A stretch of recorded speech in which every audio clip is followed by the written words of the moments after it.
오늘 말씀은 2주 전에 제가 말씀을 드린 빌립보서 4장 1절에서 7절 말씀에 이어서 주의 길을 따르는 것은 어떠한 삶을 이야기하는가, 어떤 삶을 사는 것이 주의 길을 따르는 것인가에 대한 말씀입니다. 그래서 빌립보서 4장 8절에서 23절까지는 거기에 대해서 세 가지를 말씀하는데 제가 오늘은 두 가지를 먼저 말씀드리도록 하겠습니다. 주께서 가신 길을 따르는 사람이 어떤 것인가? 무엇을 하든지 마음에 거룩한 생각으로 채우고 그것을 행동으로 옮기는 삶을 사는 것을 이야기합니다. 사람은 그 마음속에 무엇으로 채우는 게 따라 그 사람의 됨됨이가 사실은 결정이 됩니다.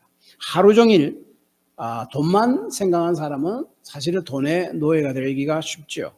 하루 종일 먹는 것만 생각한 사람은 몸이 불어나서 여러 가지 성인병을 걸려 시달리게 될 확률이 많습니다. 하루 종일 적재자에게 대한 원한과 분노로 가득한 사람은 화병으로 인해 본인 스스로 아주 힘든 삶을 살 가능성이 많습니다. 이 8절 말씀은 그리스도인이라면 무엇을 그 마음의 생각 속에 집어넣고 살아가야 하는가에 대한 6가지 덕목을 먼저 소개합니다. 그리스도인이라면 이러한 덕목들을 우리 마음속에 생각 속에 담고 하루하루를 살아가야 함을 말씀합니다. 그렇지 않으면 다른 생각들이 우리 생각과 마음속을 지배해서 그것대로 삶을 살아가게 될 것이다 이 말입니다. 그 6가지 덕목 중 첫째 덕목이 8절에 보니까 참됨, truth 이야기하죠. 진실됨. 그 다음에 경건이라 하는데 그 영어로 보면 honorable, 그러니까 영예로움, 삶을 살아라는 거죠. 그 다음에 옳음, 옳지 않은 것을 택하지 말고 옳은 것을 택하고, 그 다음에 정결, 여기 정결이라는 것은 도덕적으로 깨끗한 것을 이야기합니다. 우리가 사는 동안에 도덕적으로 깨끗하지 못한 삶을 선택하려고 하는 유혹들이 얼마나 많습니까? 그것을 물리치고 정결한 삶을, 그 정결한 삶에 대한 것으로 우리 마음속에 계속 채워놓으라. 그 다음에 사랑스러움, 기쁨과 즐거움을 가져다 주는 것을 이야기하는데 그 말과 행동들을 이야기하는 거죠. 그것으로 우리 마음속에 가득 채워넣어라라고 이야기하죠. 그리고 칭찬받을 만함, 이것은 그 말하는 것과 연관이 있는 단어입니다. 그 무슨 말을 하든지 상대를 아주 고려하고 존중하는 마음으로 말을 하라 하는 그 말씀입니다. 그런 것으로 내 마음속에 가득 채운다. 어떻게 하면 이 말을 이해해서 상대방을 좀 이렇게 핀찬을 줄 것인가 이것이 아니라 어떻게 사람 마음을 기쁘게 하고 좀 마음을 좀 평안하게 하고 용기를 주고 그것을 계속 그런 것들로 계속 채워 넣어라 하는 말입니다. 그리고 하반절에 무슨 덕이 있든지 무슨 기림이 있든지 이 기림이라는 것은 칭찬할 만한 것을 이야기합니다. 이것들을 이 모든 6가지 덕목들을 생각하라라고 이야기합니다. 그런데 이제 8절 말씀을 그런 거 보면 제가 몇 번 읽어봐도 이게 뭐 아주까지 확 이게 제 마음속에 다 닿지가 않았습니다. 그런데 그 유진 피터슨의 메시지 성경을 제가 보니까 좀 이해가 되었습니다. 이런 말 이렇게 번역합니다. 들어보시기 바랍니다. 결론적으로 말씀드립니다. 친구 여러분, 참된 것과 고귀한 것과 존경할 만한 것과 믿을 만한 것과 바람직한 것과 품위 있는 것을 마음에 품고 묵상하십시오. 최악이 아니라 최선을 추구하는 최악이 아니라 최선을 추구하고 아름다운 것을 저주할 만한 것이 아니라 칭찬할 만한 것을 생각하십시오. 다시 말하면 이것이 경건한 생각들로 마음에 채워놓고 삶을 살아가라 하는 겁니다. 사람이 어떠한 생각이 그 마음속에 쌓이면은 그것이 행동으로 나타나고 그 행동이 계속적으로 반복되게 되면 그것이 습관이 되고 그 습관이 계속 나타나면 그것이 성품이 돼요. 그 성품은 변할 수가 있지만은 성격은 타고난 거잖아요, 우리가. 그래서 성품은 타고난 것이 아니라 삶을 통해서 배워나는 거예요. 배우는 겁니다. 그래서 얼마든지 우리가 변화시킬 수도 있는 것입니다. 그래서 우리가 어떠한 생각을 하느냐에 따라 그것이 결국에는 우리의 삶을 좌우하게 된다 하는 것을 우리가 기억하게 됩니다. 그래서 잠언서 4장 24절에 이렇게 이야기합니다. 무릇 지킬 만한 것들 중에 더욱 내 마음을 지키라. 생명의 근원이 이에서 남이라. 어떻게 마음을 지킵니다? 경건으로 하나님의 말씀을 그 속에 체험으로 그런 삶이 점점 나타나게 된다는 거죠. 무엇을 생각 속에 넣고 사는가, 마음에 담고 사는가, 그것은 우리 삶의 방향과 질을 결정해 줍니다. 사울 왕과 다윗이 무엇을 그 마음 속에 담고 그 생각 속에 넣고 살아갔는가, 그리고 그 결과는 어땠는가를 극명하게 보여주는 하나의 좋은 예가 됩니다. 사울 왕은 하나님께서 다윗을 이스라엘 차기 왕으로 임명하셨다는 것, 지명하셨다는 것을 알았습니다. 그 마음속에 막 시기가 엄청나게 일어났습니다. 그래서 그 다윗을 향한 시기심 때문에 다윗을 죽이려고 정말 많은 노력을 했습니다. 모든 정예 군사들을 이렇게 풀어가지고 다윗을 쫓아서 다윗을 죽여서 이스라엘의 차기 왕이 되지 못하도록 그런 엄청난 노력을 했습니다. 그러니까 사울 왕의 생각 속에는, 마음 속에는 어떻게 하면 다윗을 잡아서 죽일까 하는 생각으로만 가득 찼습니다. 결국 비참하게 이방인 군사의 칼에 찔려 죽고 맙니다. 그런데 그 다윗은요, 사울을 피해 가족을 버리고 막 광야로 막 굴 속으로 막 정말 도망치고 그는 굉장히 힘든 삶을 살게 됩니다. 그러한 와중에도 다윗은 사울 왕에 대한 그 원망으로 마음속에 생각 속에 가득 채우는 것이 아니었습니다. 내가 상황이 좀 나아지면 어떻게 사울을 내가 칠 것인가, 거기에 대한 복수로 마음과 생각을 가득 채우는 것이 아니었습니다. 그는 이게 사울을 칼을 피해 쫓겨다니면서도 하나님의 말씀을 생각에 담고 묵상했습니다. 그때 쓴 찬양시 중 한 편이 바로 이 시편 23편입니다.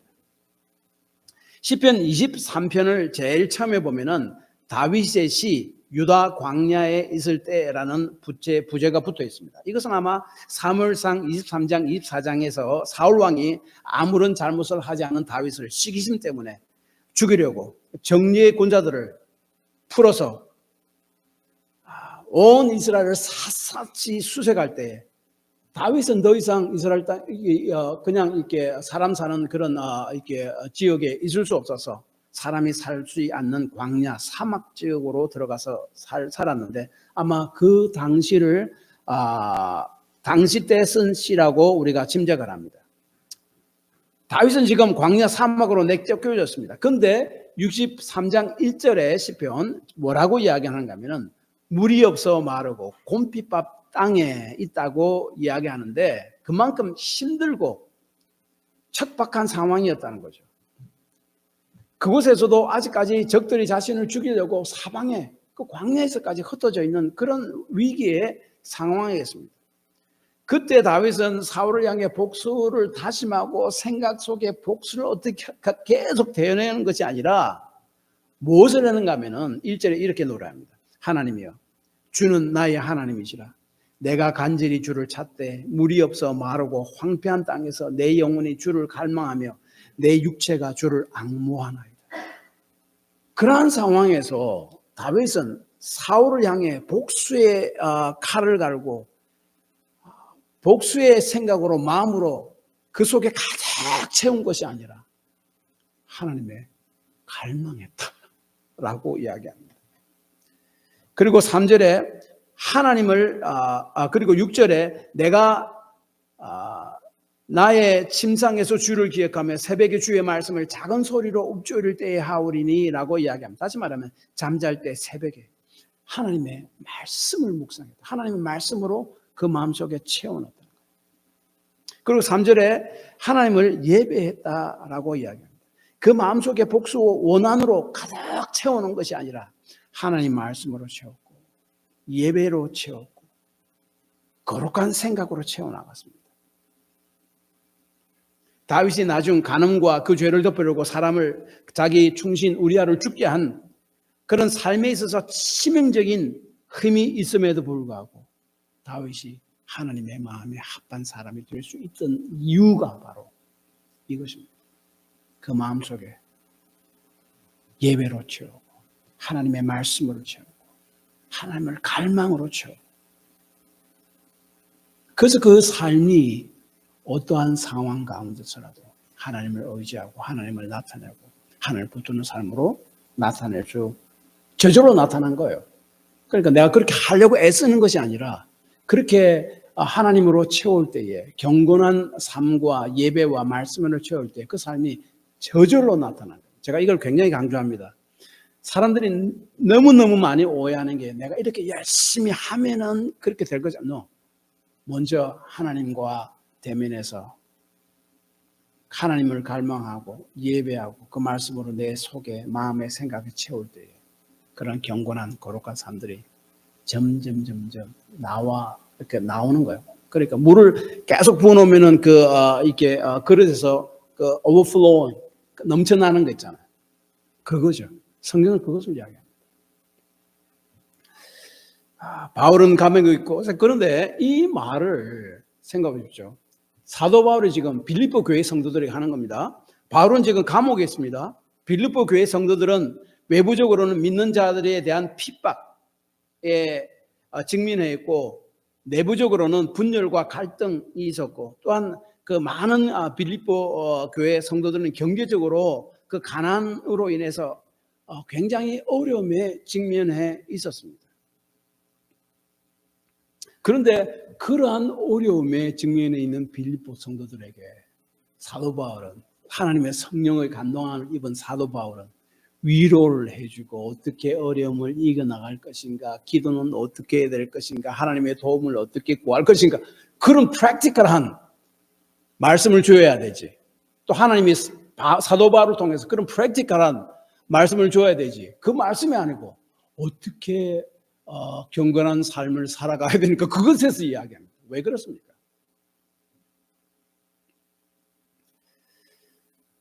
그리스도인이 생각에 거룩한 생각들로 체험으로 마음과 성품을 정정해 나가는 삶을 살아나가야 되는데 그렇게 해야 하는 이유는 그런 거룩한 삶을 통해 우리가 천국에 들어가게 된다는 것이 아니라 하나님께서 그렇게 그리스도인의 삶을 디자인하셨기 때문에 그렇습니다. 다시 말해 그러한 삶은 그리스도인에게 있어서 없어서는 안 될 꼭 필요한 것이고 평생에 걸쳐서 훈련해야 하는 하나님께서 디자인하신 하나의 그 영적인 커리큘럼, 교육 과정이다라고 생각해야 됩니다. 그래서 10절은 사도 바울은 너희는 내게 받고 듣고 본바를 행하라. 여러 가지 어려움 속에 있던 그 빌립보 성도들에게 내게 듣고 받고 본바를 행하라. 삶에 대해서 이야기합니다.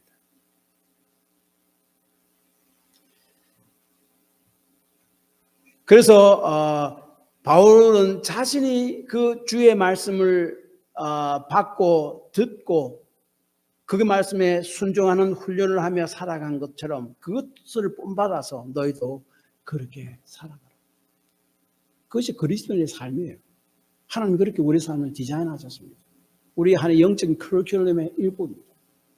그다음 한 가지는 왜 그런 삶을 사도 바울은 성령의 감동함을 입은 사도 바울은 이야기하는가? 또한 그리스도인은 그러한 덕목을 가치로 삼고 이 땅에 살아가야 한다고 하는 말씀은 그 이유는 그리스도인은 세상 사람들과 다른 삶의 기준을 가지고 있기 때문에 그렇습니다. 세상 사람의 기준이 아닙니다. 하나님의 말씀이 그 기준입니다. 이것이 바로 마태복음 5장 13절 15절에서 예수님께서는 너희는 세상의 빛이요 소금이다 라고 이야기한 것과 같습니다. 부패한 세상에 부패를 막아주는 소금으로 역할을 해야 되는 거고 다른 삶을 살아가야 되는 거 세상과 세상의 가치와 그 다음에 그 빛으로 어두운 세상에 빛을 비추는 삶을 살아갑니다. 어떤 제가 이야기 들었는데, 최근에 이야기 들었는데, 어떤 그 고등부 전도사님이 자기 교회에서, 미국입니다. 미국에서 막 그 한인들이, 부유한 한인들이 많은 사는 그 지역에 이제 교회인데, 거기서 이제 자기 그 고등부 학생들에게 공부 잘하고 그래서 출세하고 돈 많이 벌고 그것이 다가 아니다. 하나님이 우선이고 믿음이 우선, 그걸 강조하니까 부모가 와가지고 이렇게 이야기하더라고요. 전사님, 그런 말을 좀 안 하면 좋겠습니다. 그래도 공부를 열심히 해야 되고 공부를 우선으로 해야 된다, 그렇게 이야기하면 좋겠습니다. 사람은 다 그렇잖아요, 우리가. 근데 그것은 세상적인 가치고요, 생각이에요. 그렇다고 해서 공부를 열심히 하지 말라는 말은 아니지만은 우선은 하나님이 우리 삶의 우선으로 돼야 된다, 그것을 이야기하는 거죠. 그래서 이 세상의 빛과 소금이 되라는 말은 세상과 가치와 우리가 다른 사람으로 살아가도록 하나님께서 우리를 부르셨기 때문에 그렇습니다. 그래서 그 디모데전서 3장 2절도 감독은 책망할 것이 없으며 라고 이야기합니다.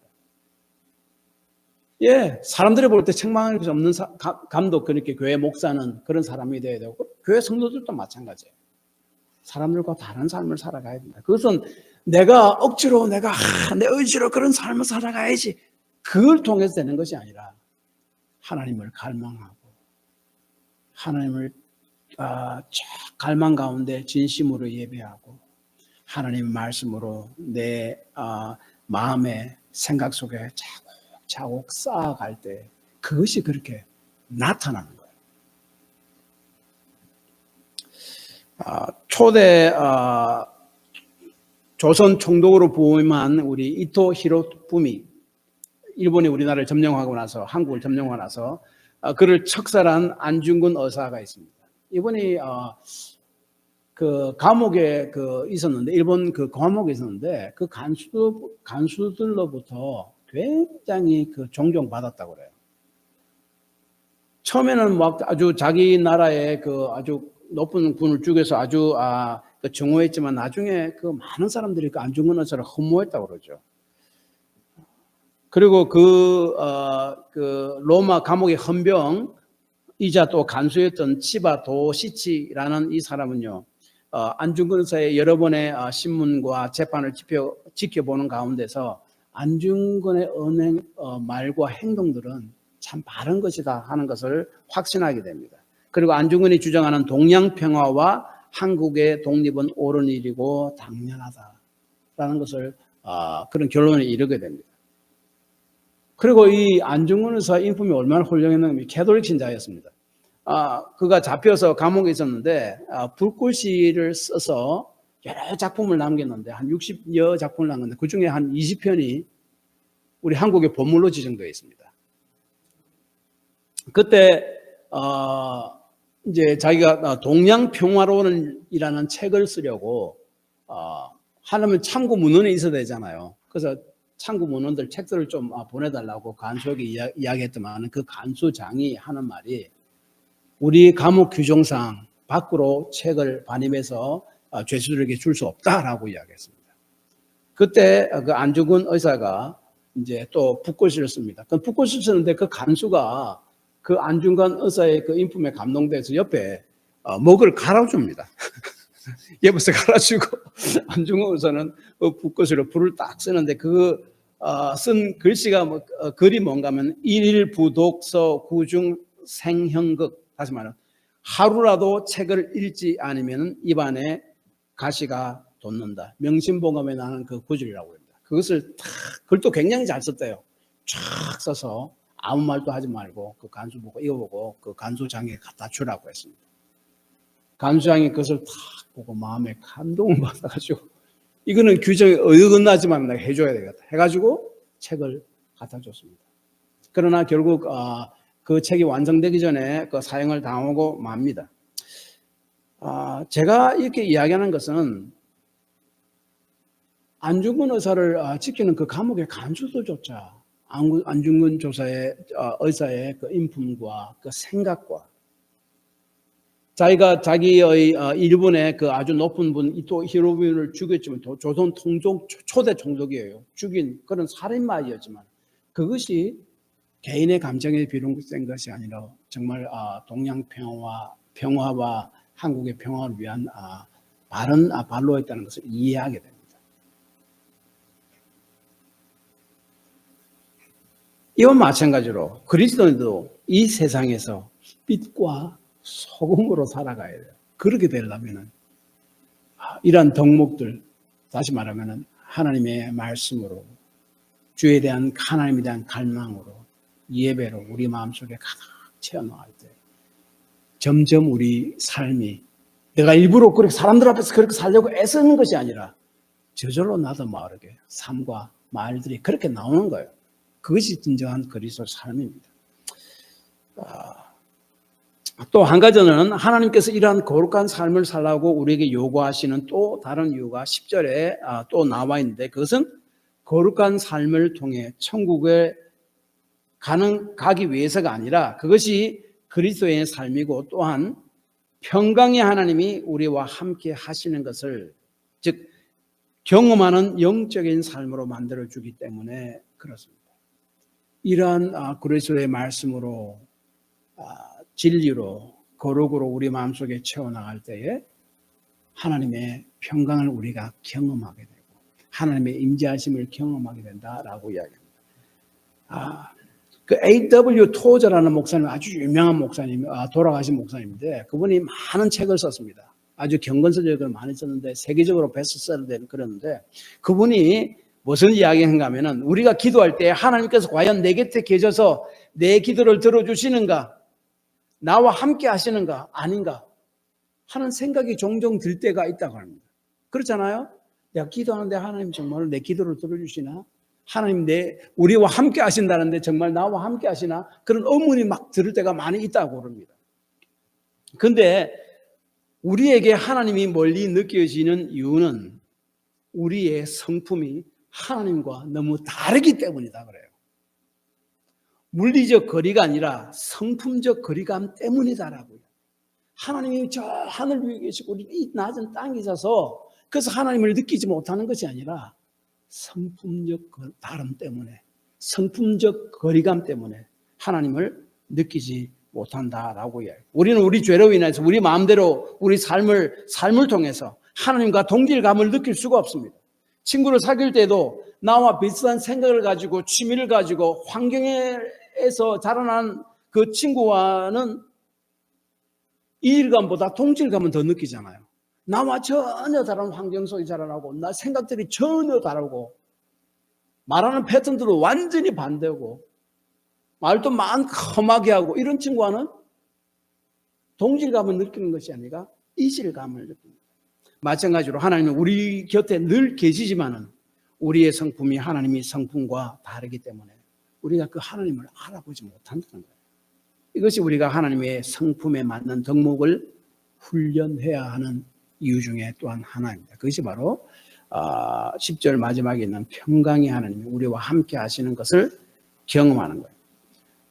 그리스도를 따르는 그리스도인의 삶도 하나님의 말씀을 통한 거룩한 생각을 가지고 그것들을 행동으로 옮기는 삶을 살도록 부름받았다는 것을 기억해야 됩니다. 거룩한 가지들로 우리 마음에 채우라고 주께서 말씀합니다. 그것을 통해서 구원받는 것이 아니라 구원받은 그리스도인은 하나님과의 깊은 교제를 위해서, 그리고 하나님의 임재를 통한 우리의 마음의 평강을 얻기 위해서 궁극적으로 하나님의 임재를 경험하기 위해서, 또한 부패한 세상의 부패를 막아주는 소금을 역할하고 오던 세상의 빛을 밝혀주는 사명을 감당하기 위해서 그러한 삶을 살아가야 된다라고 이야기합니다.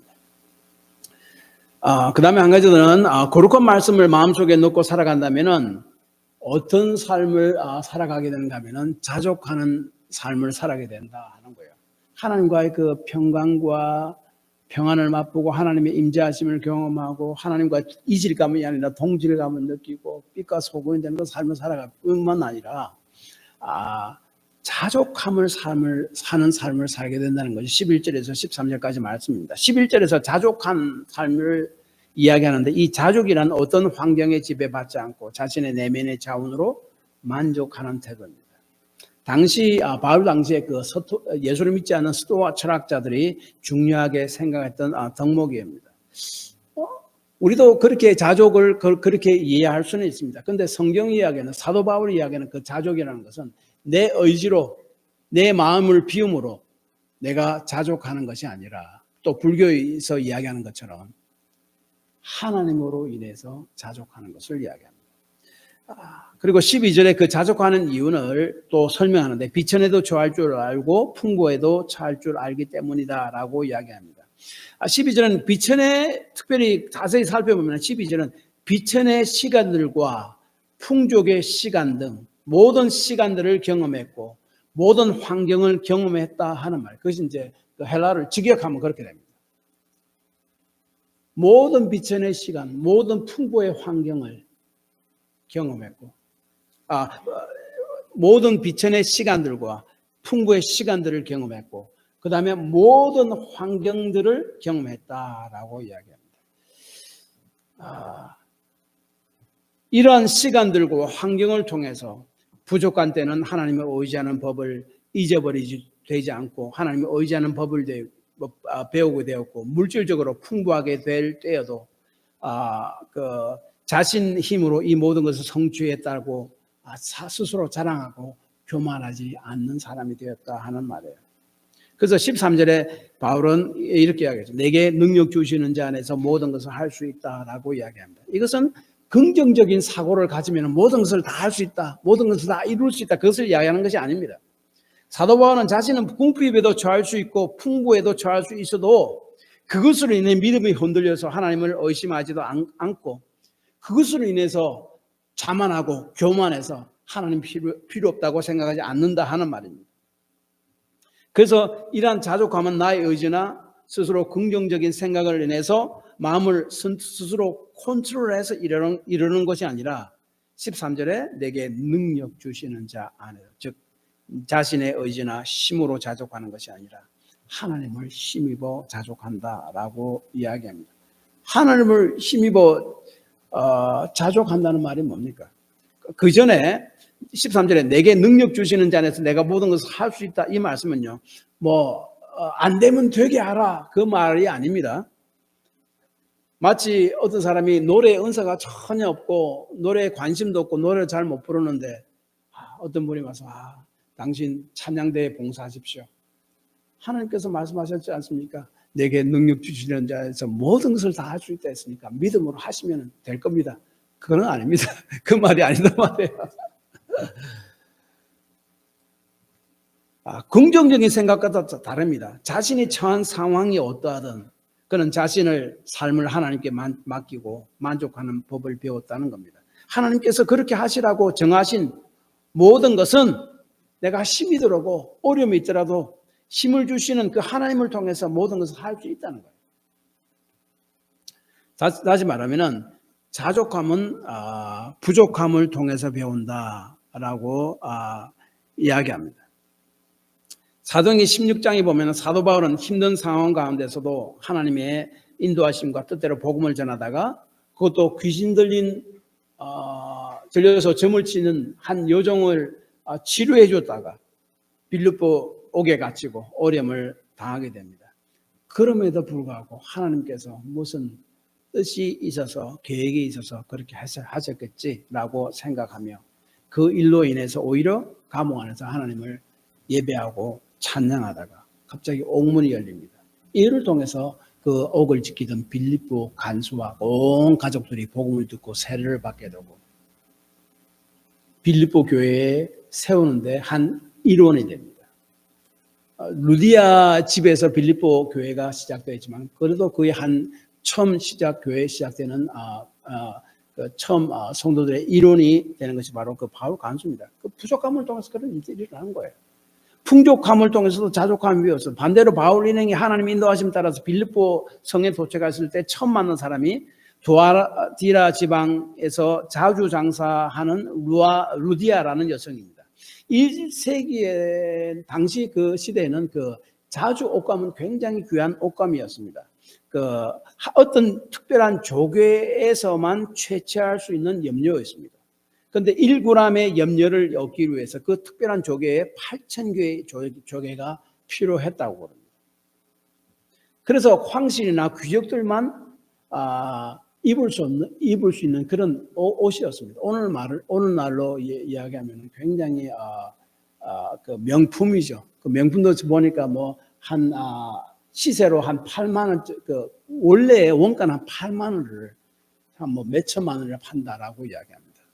그렇게 이야기하더라고 보니까. 왜냐면 그 안에 여러 가지 막 요소들이 들어가 있는데 하여튼 그런 굉장히 사람들은 살 수 없는 그 비싼 옷감 장사를 하는 사람, 그러니까 그 여인은 굉장히 부유한 사람이었습니다. 그런데 이 사람이 바울을 만나서 복음을 듣고 세례를 받고 자기 집을 오픈하고 바울의 일행이 그 선교 사역을 하는데 도와주고 그곳에서 또한 빌립보 교회가 시작됩니다. 이 루디아로 통해서 바울은 그 선교 여행이 굉장히 편했습니다. 그 당시에는, 그때에는 풍족했습니다. 그럼에도 교만하지 않고 그 사람을 통해서 사람 이면에 하나님께서 일하시는 그 하나님을 본 거예요. 어려움 이면에 하나님의 의도가 뭔가를 생각했고요. 그래서 그 마음이 흔들리지 않았다라고 이야기합니다. 여러분 한국 유명한 조정민 목사님이 있지 않습니까? 그분이 옛날에 그 MBC 앵커도 했었고 미국의 특방도 했었고 한데 이분이 나중에 이제 거의 50이 다 돼서 이제 예수를 믿고 이제 미국에 공부하러 왔습니다. 우리 고등 카노에 제가 공부한 거기 제가 졸업하고 난 다음에 왔더라고요. 그 이제 공부하러 왔었는데 그분이 거기에 이제 있다가 한겨울인데 몸도 너무 나빴고 그리고 막 한겨울이고 그런데 갑자기 추어탕이 참 먹고 싶더라고요. 그 사람 제가 추어탕이 참 먹고 싶습니다. 몸도 너무 나쁘고 근데 그때 막 눈이 많이 와가지고 눈이 막 쌓였고 근데 어느 날 한밤중에 누가 문을 뚝뚝뚝 두드려요. 해서 문을 뚝 열어보니까 한국에서 잘 아는 그 성도 한 분이 한국에서 추어탕을 끓여가지고 뉴욕에 왔다가 이 목사님 주려고 그 눈길을 들고 차를 운전해서 눈까지 와서 준 거예요.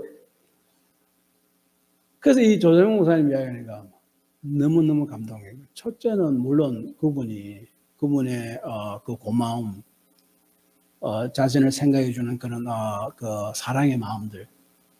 자기가 그래도 사역적으로 나가보겠다고 이렇게 힘들게 이렇게 생활을 하는데 와서 도움을 주는 그 마음이 너무나 감사했고. 그 다음에 또 정말로 또 감사한 게 뭔지 아십니까? 하나님이죠. 그 속에 하나님이 나를 기억하고 계시고 나의 사정을 하시고 나를 이렇게 위로해 주시는구나. 그것 때문에 눈물이 펑펑펑 났다고 그러죠. 마찬가지로 사도 바울은 빌립보 성도들이 보내준 헌금 지속적으로 도움을 준 것에 대해서 감사를 합니다. 10절 말씀이 바로 그 말입니다. 그러나 하나님께 먼저 감사하고 그럼에도 불구하고 자신은 자족함을 배웠다라고 말하는 것은 지금까지 자신이 살아오면서 여러 가지 시간들과 상황들을 통해서 자신은 자족하는 마음을 배웠기 때문에 그렇습니다. 모든 상황을 통해서 자신은 하나님을 의지하는 배웠고 교만하지 않는 법을 배웠다라고 이야기합니다. 그러므로 바울은 자신이 있고 없음에 크게 영향을 받지 않는다. 물론 당신이 한 것은 감사합니다. 그러나 나는 그것을 인해서 하나님을 보고 그것을 위해서 나는 자족한 마음이 있습니다라고 이야기합니다. 그래서 이제 그럼에도 불구하고 사도 바울은 혹시나 실컷 도움을 줬는데 빌립보 성도들이 물질로 또 에바브로디도를 보내고 편에 여러 가지 필요한 것을 보냄으로 막 엄청나게 많은 도움을 줬거든요. 그런데 나는 자족함을 배웠다면 이렇게 무시하는 거 아닌가? 그렇죠? 그거에 대한 오해를 불식시키기 위해서 그것이 아님을 14절 이하에서 이야기합니다. 그것은 제가 다음 주에 말씀드리도록 하겠습니다. 그래서 그리스도인에게 있어서 궁핍과 풍족은 모든 하나님으로부터 자족함을 배우게 되는 배움의 장이 된다는 사실을 우리는 꼭 기억해야 됩니다. 결론적으로 이것입니다. 그리스도께서 가신 길을 따라가는 삶이란 하나님 말씀과 예배를 통해 경건의 생각을 마음속에 놓고 사는 삶이요. 어떠한 상황에도 그 배후에 하나님께서 계시며 하나님은 계시며 그 상황은 하나님으로 만족함을 배우는 하나님의 수업 현장임을 기억하며 사는 삶입니다. 그것이 바로 그리스도를 따르는 삶이다 하는 것을 오늘 본문은 이야기합니다.